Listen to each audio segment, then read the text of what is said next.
homes following a devastating fire in Sunnyside, Queens 6 months ago could be displaced from their interim housing in a matter of days.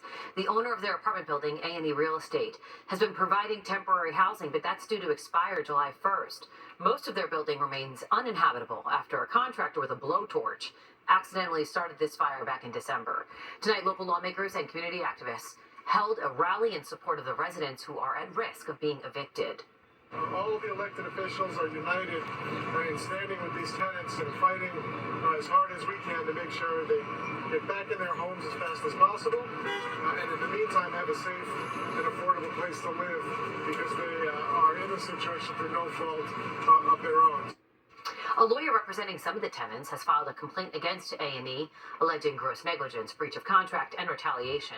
In a statement, A&E says in part the emergency hotel stays and discounted apartments that we've provided after the fire were a temporary solution to give everybody breathing room as they made longer-term plans. By law, residents who follow state procedures will retain their rights in rent-stabilized apartments no matter what other arrangements they make. Well, the full MTA board meeting for the very first time today since Governor Hochul passed and paused congestion pricing. Yeah, things are not looking good, though, in terms of seeing any sort of improvements to our system.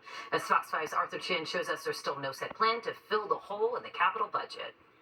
The MTA's full board voted to cut $16.5 billion from its capital budget, which means antiquated signal systems at the heart of subway delays will not be replaced.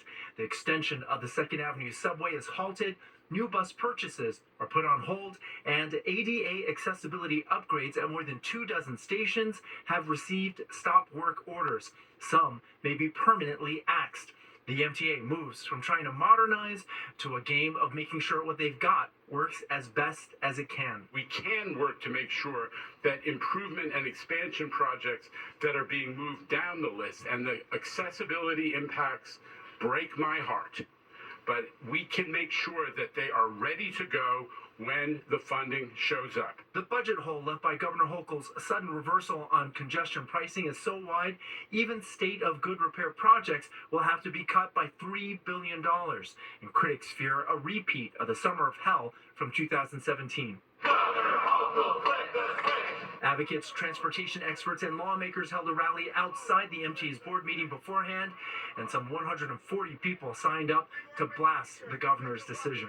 I am gravely disappointed in the governor's lack of leadership that has put New Yorkers' health and safety at risk. I find Governor Hochul's indefinite pause of congestion pricing misguided, harmful, and likely unlawful. And the MTA isn't just losing money that was to come from congestion pricing, but Governor Hochul's reversal may also cost the agency billions more, with the federal funding that was tied to the 2nd Avenue subway now in jeopardy. And the agency has already spent well over $500 million getting congestion pricing ready to go. The gantries are up, and congestion pricing was supposed to pay for it. After the MTA board's vote, Governor Kathy Hochul issued a statement saying she's working on a way to replace the lost revenue, but so far nothing has materialized. On the Upper East Side, Arthur Chien, Fox 5 News.